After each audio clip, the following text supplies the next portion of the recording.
بس کر دیا، تھوڑی مدت اور ہمیں کیوں مہلت نہ دی؟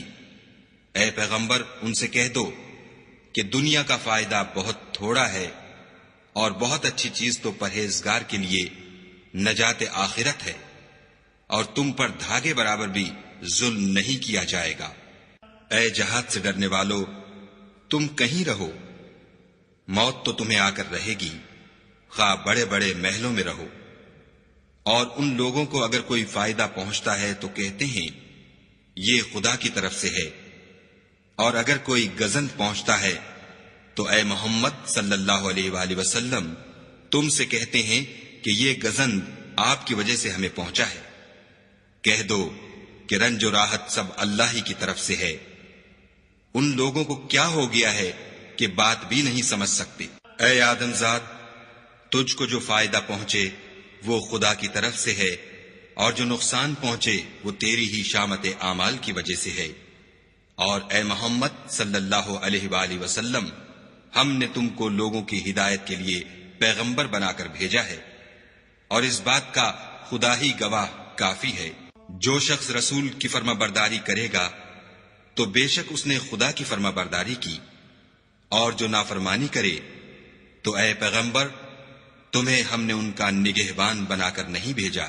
اور یہ لوگ منہ سے تو کہتے ہیں کہ آپ کی فرما برداری دل سے منظور ہے، لیکن جب تمہارے پاس سے چلے جاتے ہیں تو ان میں سے بعض لوگ رات کو تمہاری باتوں کے خلاف مشورے کرتے ہیں، اور جو مشورے یہ کرتے ہیں خدا ان کو لکھ لیتا ہے۔ تو ان کا کچھ خیال نہ کرو اور خدا پر بھروسہ رکھو، اور خدا ہی کافی کارساز ہے۔ بھلا یہ قرآن میں غور کیوں نہیں کرتے؟ اگر یہ خدا کے سوا کسی اور کا کلام ہوتا تو اس میں بہت سا اختلاف پاتے۔ اور جب ان کے پاس امن یا خوف کی کوئی خبر پہنچتی ہے تو اسے مشہور کر دیتے ہیں، اور اگر اس کو پیغمبر اور اپنے سرداروں کے پاس پہنچاتے تو تحقیق کرنے والے اس کی تحقیق کر لیتے۔ اور اگر تم پر خدا کا فضل اور اس کی مہربانی نہ ہوتی تو چند اشخاص کے سوا سب شیطان کے پیرو ہو جاتے۔ تو اے محمد صلی اللہ علیہ وآلہ وسلم تم خدا کی راہ میں لڑو، تم اپنے سوا کسی کے ذمہ دار نہیں ہو، اور مومنوں کو بھی ترغیب دو۔ قریب ہے کہ خدا کافروں کی لڑائی کو بند کر دے، اور خدا لڑائی کے اعتبار سے بہت سخت ہے اور سزا کے لحاظ سے بہت سخت ہے۔ جو شخص نیک بات کی سفارش کرے تو اس کو اس کے ثواب میں سے حصہ ملے گا، اور جو بری بات کی سفارش کرے اس کو اس کے عذاب میں سے حصہ ملے گا، اور خدا ہر چیز پر قدرت رکھتا ہے۔ اور جب تم کو کوئی دعا دے تو جواب میں تم اس سے بہتر کلمے سے اسے دعا دو، یا انہی لفظوں سے دعا دو۔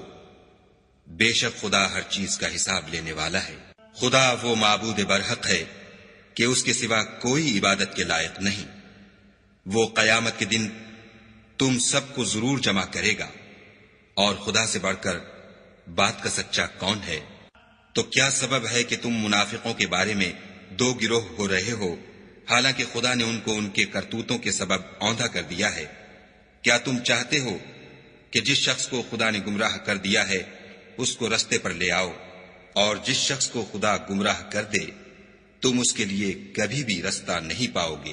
وہ تو یہ چاہتے ہیں کہ جس طرح وہ خود کافر ہیں اسی طرح تم بھی کافر ہو کر سب برابر ہو جاؤ۔ تو جب تک وہ خدا کی راہ میں وطن نہ چھوڑ جائیں ان میں سے کسی کو دوست نہ بنانا۔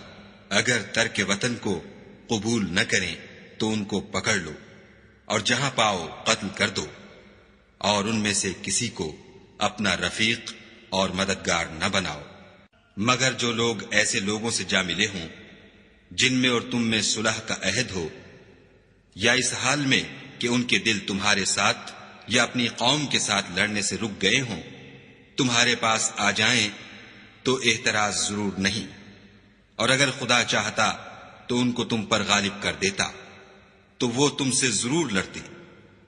پھر اگر وہ تم سے جنگ کرنے سے کنارہ کشی کریں اور لڑیں نہیں اور تمہاری طرف صلح کا پیغام بھیجیں تو خدا نے تمہارے لیے ان پر زبردستی کرنے کی کوئی سبیل مقرر نہیں کی۔